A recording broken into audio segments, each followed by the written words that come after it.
ज्याला इन्सॉल्व्हन्सी bankruptcy code म्हटलं जातं. म्हणजे पूर्वी काय व्हायचं, मोठी कंपनी असेल त्याचं दिवाळं वाजलं म्हणून सांगायचं आणि त्याचेच डायरेक्टर ते दिवाळं वाजलेल्या कंपनीचे ॲसेट्स हे 10% 5% किमतीत विकत घ्यायचे, जसं आत्ता घेतलं गेलं. म्हणजे दिवाळं वाजलं मोठ्या 4000 कोटीच्या कंपनीचं आणि विकत किती घेतली त्यांनी, 300 कोटीला. तोच प्रकार होऊ नये म्हणून सेंट्रल गव्हर्नमेंटनी या IBC कायद्यामध्ये अमेंडमेंट आणली होती. काय अमेंडमेंट होती ती? 29A सेक्शन अंतर्गत ही अमेंडमेंट आली की एखादा डायरेक्टर जर एका कंपनीत असेल आणि त्या कंपनीचं दिवाळं वाजलं तर तो त्यात सहभागी होऊ शकत नाही.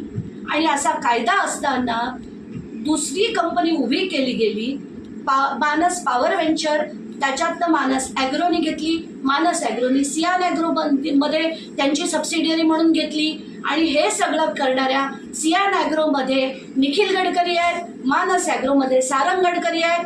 आणि ह्या भ्रष्टाचाराचा दिलेला पैसा म्हणजे त्यातला महत्त्वाचा मुद्दा म्हणजे निखिल गडकरी हे स्वतः आयडियल प्रोजेक्टमध्ये डायरेक्टर असताना त्यांच्याच भावानी एक कंपनी उभी करून ती कंपनी मग निखिल गडकरीच्या कंपनीमध्ये घातली. हे 29A सेक्शनचं मोठं उल्लंघन आहे. याच्यात कायदेशीर शिक्षा आहे आणि 2 वर्ष जेलची हवा खायला लागते.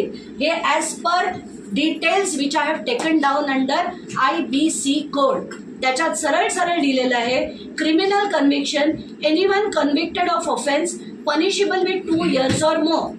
आता प्रमोटर्स आर डिस्क्वालिफाईड फ्रॉम, म्हणजे तो कायदा वाचून दाखवते. Promoters are disqualified from bidding for insolvent companies under the insolvency and bankruptcy code primarily through section 29A which contains a comprehensive set of conditions aimed at preventing persons, आता हे ऐका, aimed at preventing persons responsible for financial stress from regaining control, any acting jointly or in concert with such person is also barred. म्हणजे निखिल गडकरी आणि सारंग गडकरी यांना या कायद्याप्रमाणे बार केलं गेलं पाहिजे. आता हे करतील नाही करतील त्यांचं सरकार आहे, ते जाणो.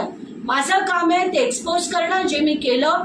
आणि ही एक कंपनी नाही, अशा असंख्य कंपनीज आहेत ज्याचे सगळा डेटा मी डोक्यात तिडीक केली म्हणून काढायला सुरुवात केली.